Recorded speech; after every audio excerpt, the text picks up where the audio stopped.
Hey everyone, what's going on? Welcome back to another episode of Alumless. It is Friday, 11:30 here on the East Coast. It's great to have you with us. Thank you for joining us. I'm your host, Ryan Catherwood. Alumless is a Chris Marshall advancement consulting production. We took a couple of weeks off for the 4th of July holiday and to get a little vacation in, maybe just chill out a little bit. But now we're back in the saddle and excited to be back with you for this episode. Today, we are broadcasting live. So if you got a question for Chris or myself, or even better for today's special guest, Matthew Ewing from Boise State University, please do ask it in the comments section of LinkedIn. So when you post a comment on LinkedIn, on the LinkedIn Live event, we can see that here in our StreamYard interface. Our live show is about 30 minutes long, but we do an additional 30-minute segment with our guests each week, available only on the podcast version of Alumless, which you can subscribe to using Apple Podcasts, Google Podcasts, Spotify, or Amazon Music.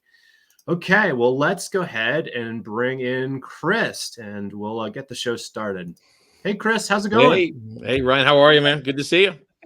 Good to be back on Alumless here on Friday. What you been up to? You were at Case Summit this week. Yeah. It was since the last show, which is 4 weeks now. I've had a vacation, a lot of work travel, and then most recently the Case Summit in Chicago, which was just fantastic to be around people again in large quantities. I was mismanaged my calendar this year such that I didn't make it out to Chicago for the event. As you think back on it, what were some of the highlights? And I know it's always great to meet senior advancement leaders at the summit. What sort of sticks in your mind? It's always for me the networking, the stuff in between sessions and the time you have in larger groups and all that. It was even more so this year than ever. Everybody has felt, we've been sort of cooped up, and for many, this was the first time back at a conference. So you felt that acutely this year, which was great. I run a company, obviously. So personally, it was great to bump in and spend time with clients. That's always important. But the content was very strong as well. I mean, at worst, it was B. I said to somebody earlier, and there were a few sessions that were A+ kind of categories that were just fantastic. I'll give you just 3 quick examples. What I loved taking away from more than anything was to see evidence of the evolution of the Case alumni engagement metrics product, which I worked on back in 2017 when we originally started it, and where it is today, 4 or 5 years later now. It's the evolution that I expected to see, and it's really cool to see more schools participating and what they're doing with the data as well. It's exciting to see that. There's a great session at the end of the conference on diversity, equity, inclusion, and belonging, which all of us need to spend time thinking about. And all of us, well, I know I can say this, I'm on my own journey on these topics. So anytime you can hear from experts and reinforce that learning is great. The one that stuck with me the most was a session on sort of surviving the realities of the world that we're in today, including COVID, of course. But what the speaker was talking about is that, I think she put up 9 different things that would cause stress in anyone's life. And the fact that 9 of them are happening concurrently is enough to give everyone, and I wrote down a few. So COVID itself, the war, Russia and Ukraine, monkeypox impending now, the continued strains of things that are coming, economic crisis, political divisiveness. She went on and on, all these things. We're like, holy cow, it just made you feel like we've been through a lot the last 2 years.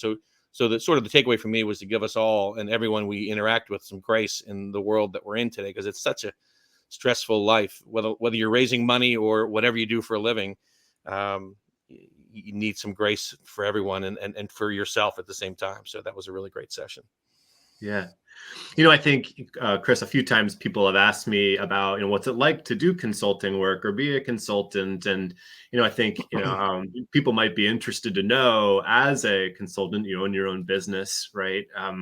How do you think about conferences like Case in terms of utilizing your time and thinking about scheduling appointments and things of that nature? Yeah, it's a great way to connect with a lot of people. I think being present, continuing learning, all those things are important for anybody in any role. I mean, we've learned, for 21 years, in my case, of what's going on in the industry, but it's changing. And every day you spend time with people, you're going to learn more about what's changing. So I love just that bumping in to people. I think what Case has done specifically has done some really good work in the last few years. Sue Cunningham has been a phenomenal leader for our industry and has done some amazing things. If I had to leave, if anybody from a business standpoint said to me, what's the best thing about a conference? I would tell you that scheduling meetings in advance before you go is the most important thing, because counting on just bumping into people and having time isn't working. So I schedule 12 30-minute meetings with people, and those are the most valuable things from a business standpoint that I got out of it. But along with the learning and the networking, you put that all together, it was really a phenomenal trip to Chicago. So glad I was there. We'll be there together next year, Ryan. I already have you hold the dates. It's in New York, so make sure you're there. We're going together. I will. My wife was on a business trip, so I was holding down the fort here in Richmond this last week. But we'll be there next year. And we're going to talk to our guest, Matthew Ewing, about donor experience design and how he's thinking about the evolution of constituent engagement strategies. But as you reflect on the CASE conference and some of the other work that we've been doing with our partners this spring, what is your sense of how we need to be thinking about the future of our work in perhaps, specifically with respect to donor experience design, but other things too? Yeah. In a word, I'm going to just say outcomes. We need to be thinking more and more about outcomes, whether that's fundraising, which we're going to talk with Matthew about here in a minute. Let's get to him as soon as we can, but let me add 3 other things to that. The work that alumni engagement can do can help with recruitment of new students. Outcome of that is you have students who are paying tuition, and that's a revenue source for your institution. But retention, another one, using mentoring and other roles to help students stay and go from first to second and graduate. Retention is a big issue for a lot of institutions, not all, but for many. But also career related outcomes. So, are we helping kids on that journey to launch into internships and full-time jobs and on a path that's going to give them the support they need? I think all those are measurable outcomes that alumni engagement should be playing a role in. So back to the one word, we have even more than ever thinking about outcomes. Yeah, that's great. Thanks, Chris. Well, without further ado, let's bring out our guest for today, Matthew Ewing, and we can talk about some of these trends and their implications. We are incredibly glad, excited, overjoyed, grateful to have Matthew Ewing, Vice President, University Advancement at Boise State University, join us for today's episode of Alumless. Hey, Matthew, what's going on? Good morning, Ryan and Chris. Can you hear me okay? Yeah. I say good morning. I'm, being out west, I think we're still in the morning here. I know you and maybe some of your viewers maybe get into the afternoon, but it's a pleasure to be here. We're glad to have you. Chris and I had the chance to meet you and your team at Boise State back in November, which was awesome. Tell maybe folks what you've been working on this spring semester. What's hot at Boise State Advancement these days? Well, Chris and Ryan, I think as you know, I've been back at Boise State for a little over 2 years now. And I say back for your listeners, I came to Boise State in 2014 from Indiana University, our foundation there. Spent about 4 years here, then went to Cal Poly in San Luis Obispo to lead their fundraising efforts, their foundation, launch and complete their campaign. And honestly, my wife and I never thought we were going to be coming back to Boise, but as life often brings you and the opportunity arose, we moved back to Boise in 2020, which, Chris, you spoke about some of those, just challenges that I think individuals have still are experiencing. Yeah, right. I came back to Boise State, and I think it was 4 or 5 weeks later, I'm sitting in an exec team meeting with our cabinet and president and university leaders, and like a lot of places, we had to pivot and sent most of our team home to work remotely for a number of months.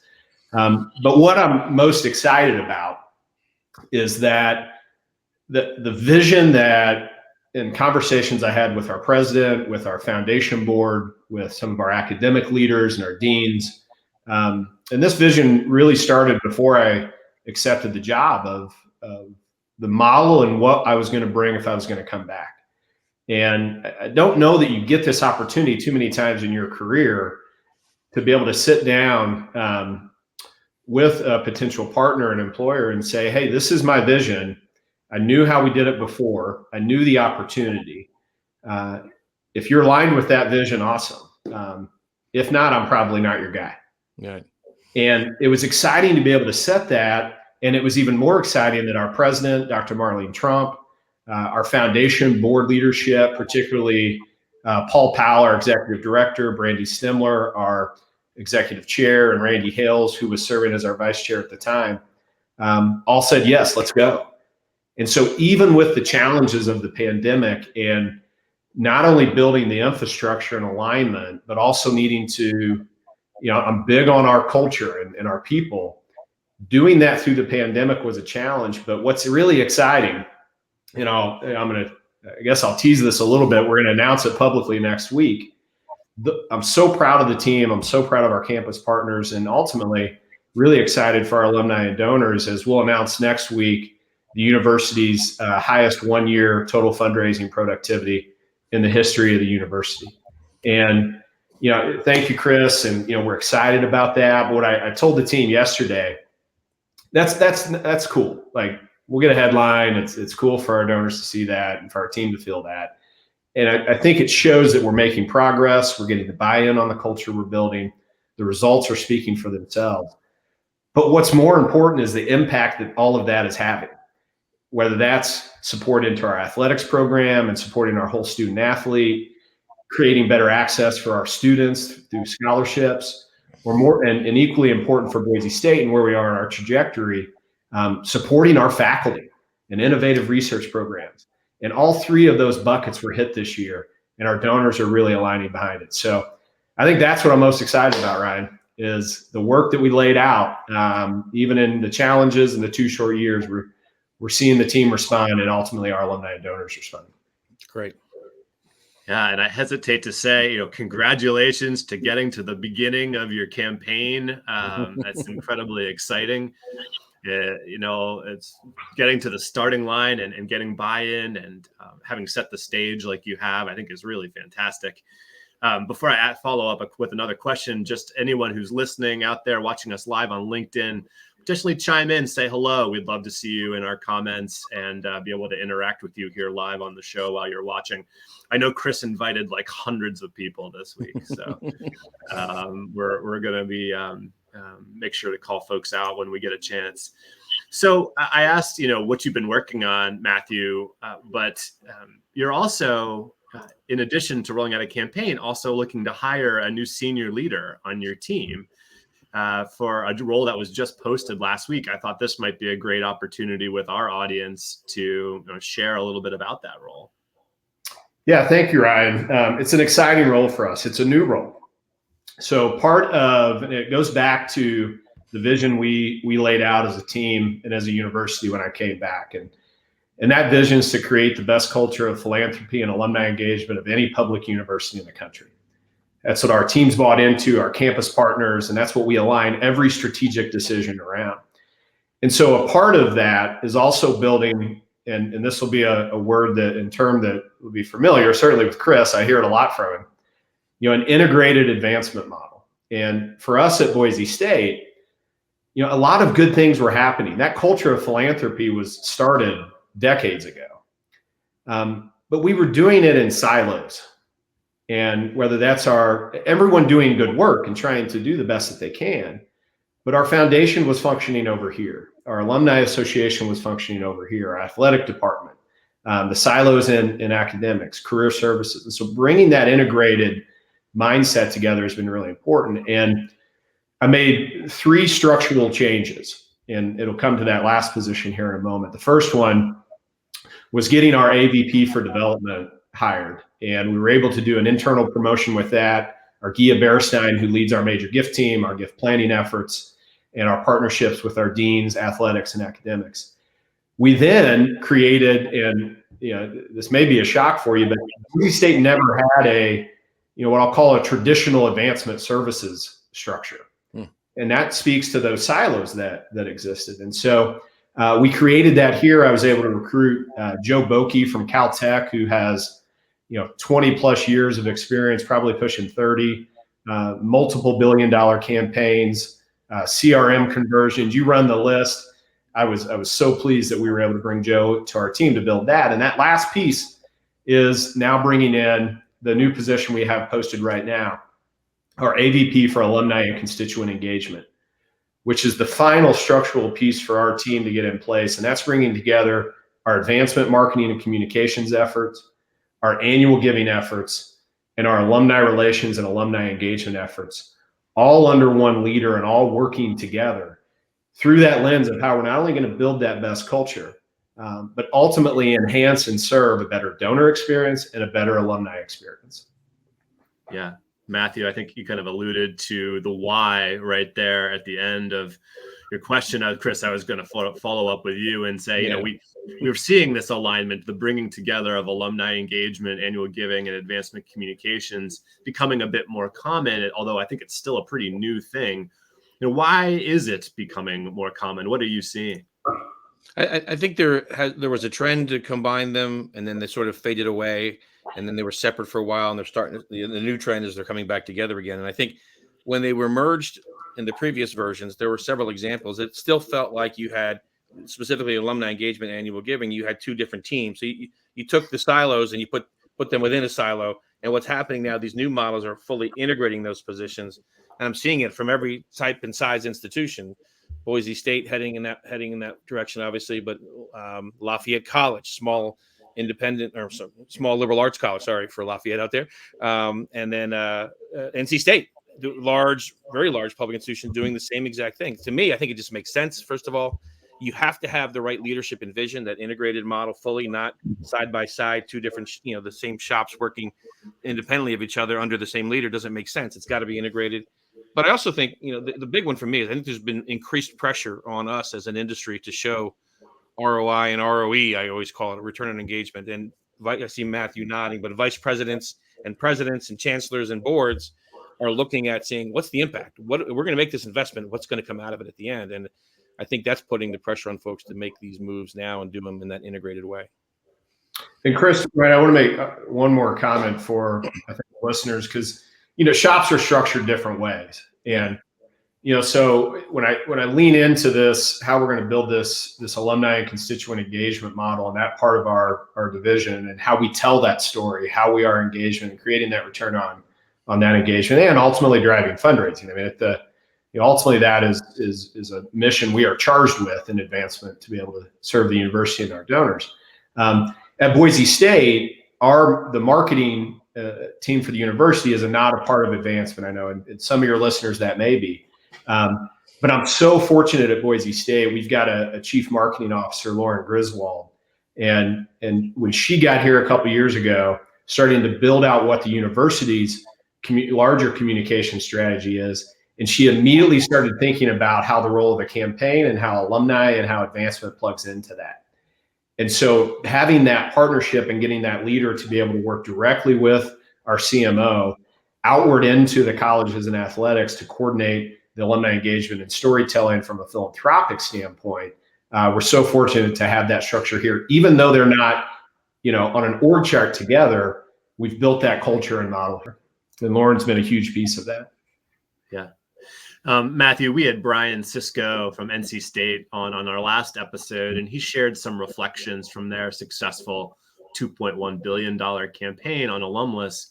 You're on the road to launching a comprehensive philanthropic campaign yourself there at Boise State. What are you thinking about right now as you work to put all the pieces in place? I think it's a lot of the traditional things that, go into a campaign. It's getting, our key volunteer leaders, and in this case, particularly our foundation board. That's how we're going to build our campaign leadership.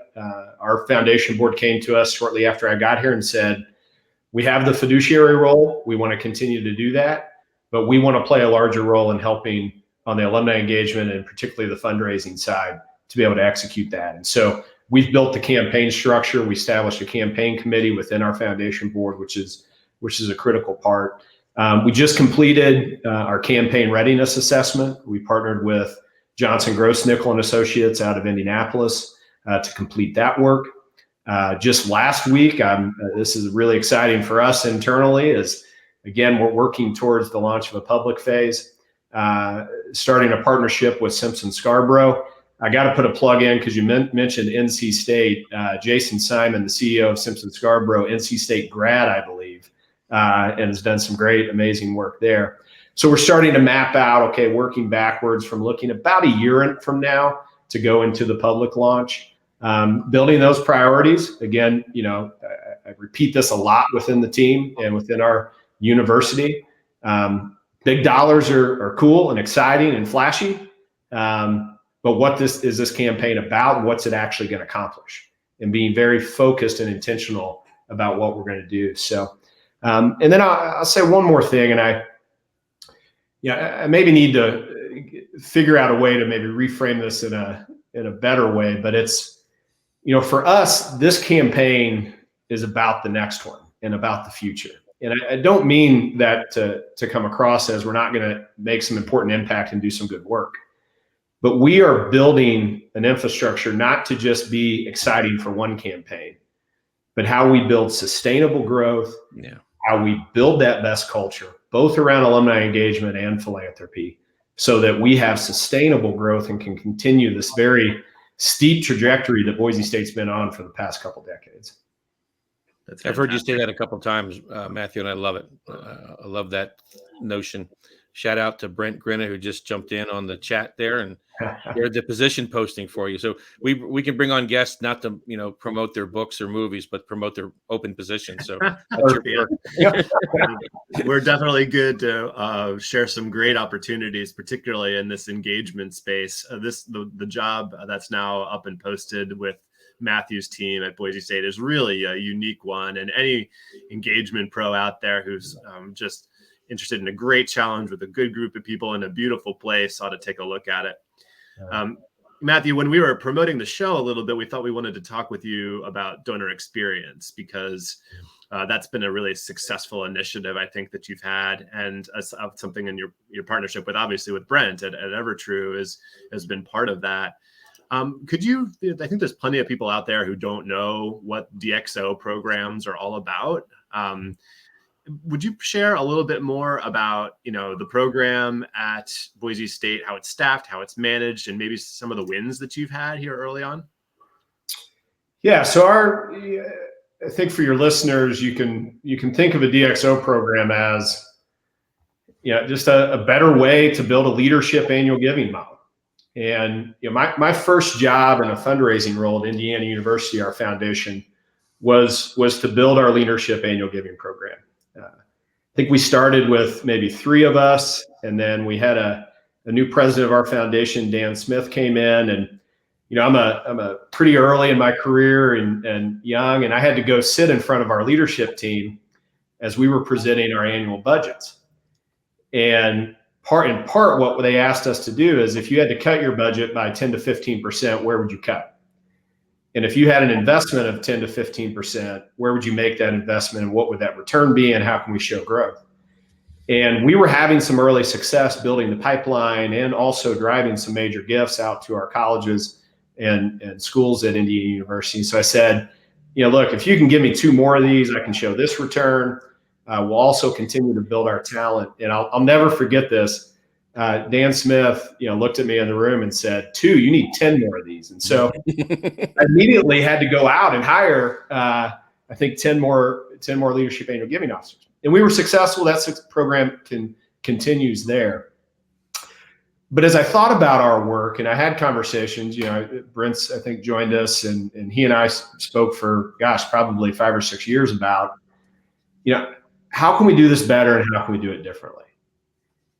And so we were already thinking about this when I got back and before the pandemic broke out. But then the pandemic only drove that need even more, because we had to lean into a much more digital world. And so we created the partnership with Evertrue, where they can bring, and we all can bring and align our strategy, our technology, and our people to, again, for us, ultimately accomplish that vision. So we started with 3 of those. We've expanded that to, I think we're at 4 or 5 now. Another plug, we're actually hiring another DXO. So check out the Boise State Advancement job site. We've got a lot of growth going on right now in a lot of different roles. But giving our leadership annual giving officers, which are now our DXOs, the tools and the technology to do their work much more efficiently, and to go from seeing 50 to 70 donors a year to interacting and providing the same experience that our top 1% of our donors get at a major gift level that same experience with thousands of donors. Yeah. And so we launched that in 2020, some just quick success, and then I'll let you ask some more questions if we want to. From 2020 to this year, our DXOs 2x their number of assigned prospects. So we have more folks in the pipeline being, I hate to say managed, but getting that experience. They 4x the number of meetings they had from before 2020 to current day, and almost 3.5x the giving from those individuals. And I'm a big believer, and that's all because we were able to align in that partnership with EverTrue and our team here, the strategy, the technology, and ultimately the people. And I'll just one more remark on this, because for us, we have two objectives with our DXO program. And for myself, for our Gia Bearstein, who leads that team, they are equally weighted. That's how are we going to provide that better donor experience, grow the pipeline, and continue to grow our donor base. And equally important, how are we recruiting and growing the best and brightest talent? And so one of the successes we had this year, Scott Juergens, who started with us as the DXO, first as our kind of old school leadership annual giving officer, dove into the DXO, bought into the model, bought into the cadence, had success, closed a $400,000 estate gift. Wow.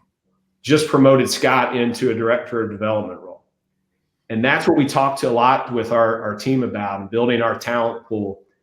If they dedicate the time and they dive into this, there's going to be a future here for them at Boise State. Yeah, it's a great talent pipeline opportunity as well for the growth of future development officers. Chris, as we've worked with more and more colleges and universities, DXO programs, whether it's with EverTrue or another firm, a homegrown variety, what do you think the implications are about how alumni leaders, engagement professionals should adapt and connect their work, make life easier for those DXOs? First of all, you should do it with EverTrue. I have no stake in that at all, but I can tell you it's the best out there in this particular niche of work that they do. I love what they're doing, and if you're going to do it with the best, and that's with Brent and EverTrue. I will say, though, that I think this is going to force our work as an alumni engagement industry to be even more integrated with the fundraising side of it. And most alumni professionals, if I went around the Case Summit and did a survey of this, I would get most of them understand that connection and get the integration. But there are still people out there that think of themselves as separate from development, and they're the friend raisers, and then the development office is over there. And if you're in that mode, it's time to stop. You need to lean in and understand that you're part of this and show the impact you're going to have on lots of things, including on fundraising. So that's where I think it's going to really change our business completely. It's going to take out those outliers that still think of themselves as friend raisers, and we're going to have even more integrated models building. Had a great discussion over at William and Mary for their professional development day around those similar themes. And I think there's broad kind of recognition that. And when volunteers recognize that, you're in a great place as an institution, because the volunteers understand that that's an outcome expected as well. Mm-hmm. Chris, we're going to move our conversation with Matthew over to the bonus segment. We're going to get deeper into donor experience with him and talk about some other components. But this is where we love to tease who we're going to have on the show next time, because we're going to lose our live listeners here in just a moment, and then check back with them in the podcast version. So how about a plug for next time? So the great Jennifer Cunningham, in the incestuous world of alumni relations. Jennifer worked with me at Cornell, and she's now at Lehigh, where I used to work. But she's a brilliant marketer, and I would say one of the thought leaders in the metrics, how to apply metrics to our work. Jennifer Cunningham from Lehigh University is next 2 weeks. And then 2 more weeks from there, we're going to bring in Nancy Merritt on August 19th from Pitt, who also came from Lehigh, but another brilliant alumni leader. We're going to talk about alumni relations role in the campaign and some of the key traditions that they have at Pitt and what they're doing at that particular time of the year. We'll get some cool insights from her as well. So 2 great guests coming up. We're following Matthew. That's awesome. Thanks for the plug there, Chris, for the show. Matthew, we're going to reconnect with you in just a moment. I'm going to end the live broadcast. Thank you for everyone for tuning in, and we'll catch you on LinkedIn Live here just in 2 weeks' time. Be sure, of course, to subscribe to the podcast so you can hear the rest of of Matthew's comments with us today. All right, with that, we were going to end the live broadcast and shift over to the bonus segment. Thanks, Chris and Ryan. Thank you.